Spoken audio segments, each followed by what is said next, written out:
ہم یہ سمجھتے ہیں اور ہمیں یہ بتلایا جاتا ہے، یہ سمجھایا جاتا ہے، جس موضوع کے اوپر گفتگو زیادہ ہوتی ہے، مقرر حضرات بتاتے ہیں، علماء حضرات سمجھاتے ہیں، جاننے والے بتاتے اور سمجھاتے ہیں، اور زیادہ زور جس چیز پر دیا جاتا ہے وہ ہے عبادات۔ عبادات کو زیادہ بولا جاتا ہے، عبادات کی زیادہ نصیحت کی جاتی ہے۔ بے شک عبادات کی نصیحت ضروری ہے، عبادات کی تقریر ضروری ہے، عبادات پر بولنا ضروری ہے، عبادات کے اوپر بندوں کو لانا ضروری ہے، لیکن اسی کے ساتھ ساتھ ہمیں معاملات پر بھی غور کرنے کی ضرورت ہے۔ ہمارا جو ہے وہ عبادات کے ساتھ ساتھ معاملات کا جاننا بھی ضروری ہے کہ آیا ہمیں دنیا کے اندر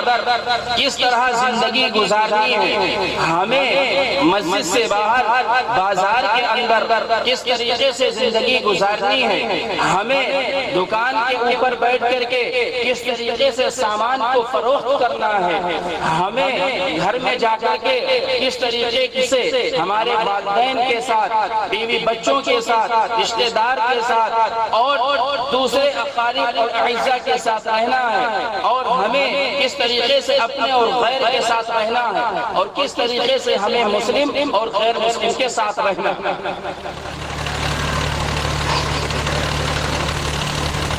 ہم یہ سمجھتے ہیں کہ دین اسلام صرف عبادات کا نام ہے۔ ہم یہ سمجھتے ہیں کہ شریعت کا اصول ہماری جانب صرف اس وقت متوجہ ہوتا ہے جب ہم مسجد کے اندر جاتے ہیں۔ ہم یہ سمجھتے ہیں کہ صرف ہمارے نبی سرور کائنات تاجدار مدینہ محبوب خدا جناب محمد رسول اللہ صلی اللہ تعالی علیہ وسلم ہمیں صرف نماز اور حج اور زکوٰۃ اور دوسری عبادت بتلانے اور سمجھانے کے لیے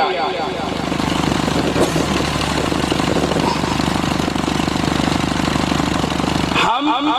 مسجد میں تو بڑے تھوڑے وقت کے لیے جاتے ہیں۔ مثال کے طور پر آپ ہر نماز کا آدھا گھنٹہ رکھ لیجئے، جبکہ ایک نماز میں آدھا گھنٹہ کا وقت نہیں لگتا، لیکن پھر بھی رکھ لیجئے تو 5 نماز کا کتنا وقت ہو گیا؟ 2.5 گھنٹے ہو گئے۔ تو کیا صرف ہمارا نبی اور ہمارے نبی کا ارشاد اور ہمارے نبی کا فرمان اور ہمارے نبی کے بتائے ہوئے اصول صرف ہمارے لیے 2.5 گھنٹے کے لیے ہیں؟ کیا صرف ہم جب مسجد کے اندر جائیں گے تو ہی مسلمان ہوں گے؟ کیا جب ہم مسجد کے اندر جائیں گے تبھی ایمان والے ہوں گے؟ نہیں میرے دوستو، کیونکہ ہمارے نبی کا جو احکام ہے اور ہمارے نبی کا جو ارشاد اور فرمان ہے وہ پوری زندگی کے لیے ہے کہ ہمیں پیدائش سے لے کر کے موت تک دنیا کے اندر کس طریقے سے رہنا ہے۔ لیکن ہم جاننے کی کوشش نہیں کرتے نماز میں کتنی رکعت ہے، نماز کیسے پڑھنی ہے، نماز نہ چھوڑنے پر ہمیں یہ جو ہے نماز چھوڑنے پر ہمیں یہ گناہ ملے گا، نماز پڑھنے پر ہمیں یہ اجر ملے گا، اور ہمیں رکوع میں کیا تسبیح پڑھنی ہے اور سجدے میں کیا تسبیح پڑھنی ہے، قوما اور جلسے میں کیا تسبیح پڑھنی ہے، یہ ساری معلومات تو ہمیں ہو جاتی ہے، لیکن ایک مسلمان کی غیبت کرنے پر کتنا بڑا عذاب ہے، ایک مسلمان کی بے عزتی کرنے پر کتنا بڑا گناہ ہے،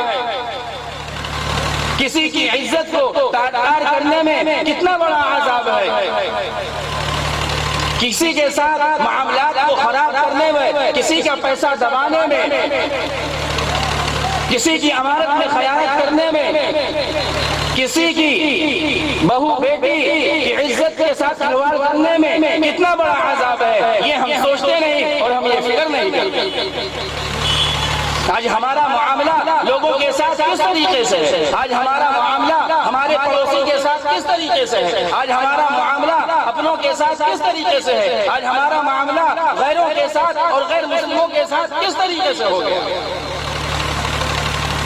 جبکہ جناب محمد رسول اللہ صلی اللہ تعالی علیہ وسلم نے ارشاد فرمایا المسلم من سلم المسلمون من لسانه ويده، ایک حدیث میں فرمایا، اور دوسری حدیث میں آپ صلی اللہ علیہ وسلم نے فرمایا المسلم من سلم الناس من لسانه ويده، کہ سچا ایمان والا وہ ہے کہ دوسرے مسلمان یا دوسرے مذاہب اور دوسرے فرقے کے لوگ اس کے ہاتھ اور اس کی زبان سے امن میں اور سکون اور اطمینان میں۔ لیکن آج کیا دیکھا جاتا ہے کہ لوگ ہم سے دہشت میں رہتے ہیں، آج ہمارے اخلاق اس طریقے سے ہیں، ہمارے معاملات اس طریقے سے ہیں کہ لوگ ہم سے خوف زدہ ہیں، لوگ ہم سے خوف زدہ ہیں، لوگوں کے عیب ہمیں اگر معلوم ہو جائے تو ہم بازار میں ان کے عیب کو جو ہے بازار میں ان کے عیب کو علی الاعلان بیان کرتے ہیں۔ لیکن ہمارے نبی جناب محمد رسول اللہ صلی اللہ علیہ وسلم نے کیا ارشاد فرمایا کہ دنیا کے اندر جو میرے بندوں کا عیب جاننے کے بعد اسے چھپائے گا اور اس کی صدر پوشی کرے گا، کل قیامت کے دن روز محشر کے دن کہ جب سورج سر کے اوپر ہوگا، لوگوں کے پیر اس وقت تک ہٹ نہیں سکتے اور ہل نہیں سکتے جب تک کہ ایک ایک چیز کا اس سے حساب اور کتاب نہ ہو جائے۔ اللہ تبارک و تعالی لوگوں کی نظروں سے اس کے عیب کو چھپا کر کے اسے جنت میں ڈال دے گا۔ یہ معاملہ ہے غیبت کرنا کسی کے پیچھے، شراب پینے سے 72 گنا زیادہ بڑھ کر کے جو ہے یہ گناہ ہے کسی کی غیبت کرنا۔ لیکن ہم کہاں سوچتے ہیں اگر کوئی شراب پی کر کے ابھی مسجد میں آ جائے، آپ کی مسجد میں آ جائے تو نمازی کیا کریں گے اس کے ساتھ؟ شاید وہ بیچارہ زندہ واپس جائے، اسے پیٹنے لگیں گے، اسے بھگا دیں گے۔ لیکن اگر نماز کے بعد ہی، نماز کے قبل 4 لوگ 6 لوگ اور 10 لوگ بیٹھ کر کے مسجد کے اندر کسی کی غیبت چل جائے تو ہم بھی بڑھیا اس کے اندر چسکارے لے کر کے اور بڑھیا جو ہے مزے لے کر کے اس کی برائی کرتے ہیں۔ لیکن حدیث میں کیا فرمایا گیا کہ الغیبت اشد من الزنا، غیبت زنا سے زیادہ سخت۔ غیبت کسے کہتے ہیں کہ آپ کسی کی برائی اس کے پیٹ پیچھے کریں جو واقعی اس کے اندر موجود ہو،